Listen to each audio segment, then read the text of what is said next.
en otros temas nos vamos al área internacional porque Rusia confirmó que el ahora expresidente de Siria, Bashar al-Assad, habría escapado a Moscú tras ser derrocado por rebeldes y que pediría asilo político al gobierno de Putin. Conversamos de esto con Alberto Rojas, director del Observatorio de Asuntos Internacionales de la Universidad Finisterra, quien nos acompaña a esta hora aquí en el estudio T13 Digital. ¿Cómo estás, Alberto? Buenos días. Muy bien, muchas gracias por la invitación.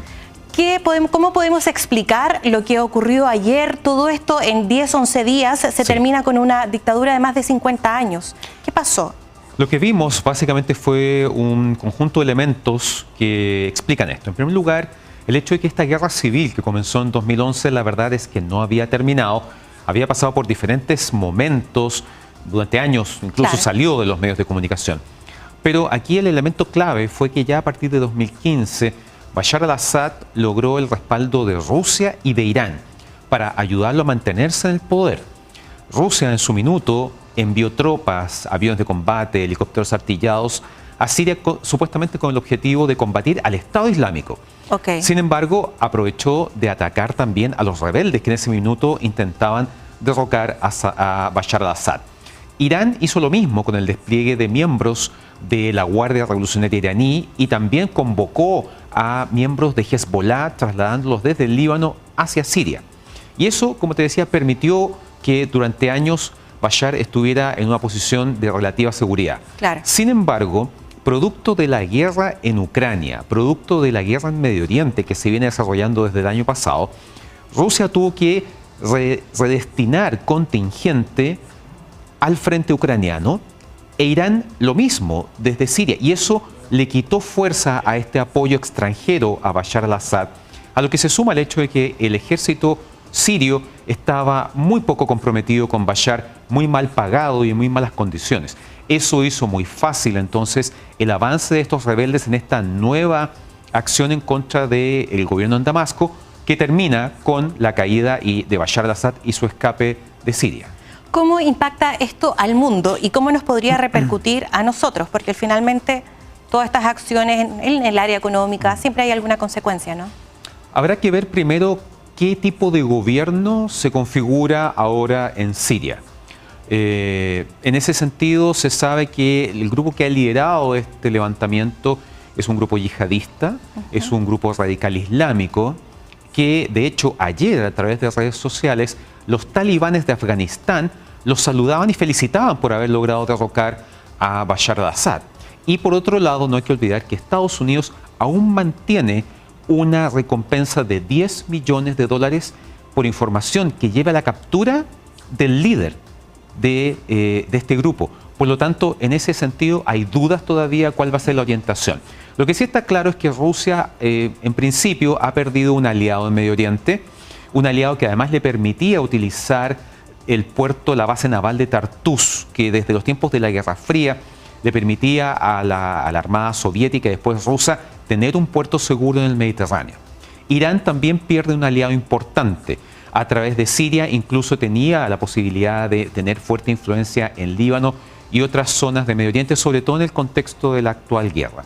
Las consecuencias para Chile de momento serían más bien distantes, fundamentalmente económicas, en la medida que los mercados reaccionen, fundamentalmente estoy hablando del petróleo, frente a este cambio. Sabemos que Medio Oriente es una región particularmente volátil, inestable, pero particularmente sensible en el tema energético. Y los mercados suelen reaccionar al alza cuando hay este tipo de situaciones. Probablemente se va a hacer una primera acción y posteriormente veamos tal vez una caída en esa alza inmediata que podría tener el mercado del petróleo. Y en Siria, cuando ya están estos yihadistas a cargo, ¿qué podría venir? ¿Qué pasa, por ejemplo, con los desplazados?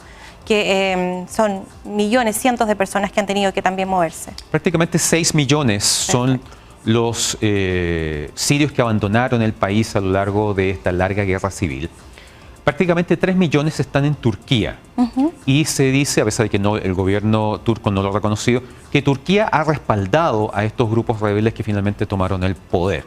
Otro grupo también, recordemos que llegó a Europa, fundamentalmente entre 2015 y 2016. En ese contexto habrá que ver cuáles son las condiciones para que esa población comience a regresar o decida regresar. Tal vez no crea que la situación sea tan segura como para volver tan rápido. Muchos ya han hecho una vida en países como Alemania, países como Turquía. Por lo tanto, eso es algo que probablemente va a ir desarrollándose en el tiempo, pero no en forma inmediata.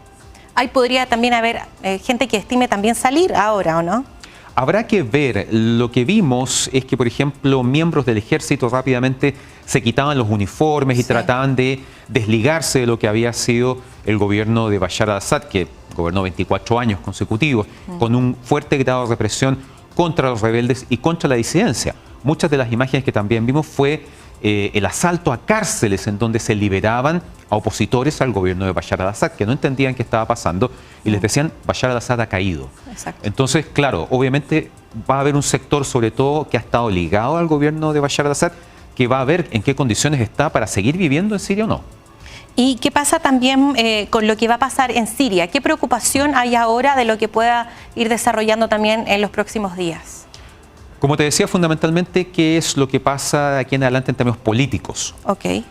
Hay un referente histórico que fue la caída de Saddam Hussein en Irak en 2003. Oportunidad en la cual el gobierno fue decapitado, las Fuerzas Armadas fueron desvinculadas. Eso significó inyectar cientos de miles de personas con experiencia militar a las calles que terminaron vinculándose con grupos rebeldes. La pregunta es si aquí va a pasar algo similar o no. Si acaso se va a mantener parte de la burocracia del gobierno de Bashar al-Assad, parte del cuerpo militar, en qué condiciones. Esas son preguntas que todavía son demasiado difíciles de responder por lo que estaba pasando en este momento. Estados Unidos, Rusia, Israel, ¿qué ha pasado con ellos también, que siempre están obviamente ligados a todo este tipo de situaciones, ¿no? Bueno, el presidente Biden ha dicho que está abierto a dialogar con el nuevo gobierno, que todavía no está totalmente configurado. Hay que decir que recién este fin de semana vimos su llegada a Damasco y el escape de Bashar al-Assad. Por lo tanto, no tenemos claro qué vaya a pasar ahí y sobre todo hay que considerar que le queda muy poco tiempo a Joe Biden en la Casa Blanca. Donald Trump llega el 20 de enero. Claro. Y por lo tanto ahí puede que el enfoque en términos de política exterior del gobierno de Trump frente a Siria sea completamente distinto. Israel tiene una frontera histórica con Siria. Recordemos que en la guerra de 1967 Israel le quitó las alturas del Golán, una meseta muy estratégica que además le da acceso a fuentes de agua. Y lo que habíamos visto esta mañana era que Israel había bombardeado almacenes en donde había armas químicas, lo cual por un lado demuestra que el gobierno de Bashar al-Assad todavía tenía armas químicas y dos, que Israel sabía dónde estaban y por eso atacó esos almacenes y los destruyó, temiendo que cayeran en manos tal vez de un gobierno que no sea tan dialogante. Israel no tiene relaciones diplomáticas con Siria, pero también es un interrogante importante cómo se va a relacionar Israel con este nuevo gobierno sirio. Perfecto. Muchas gracias.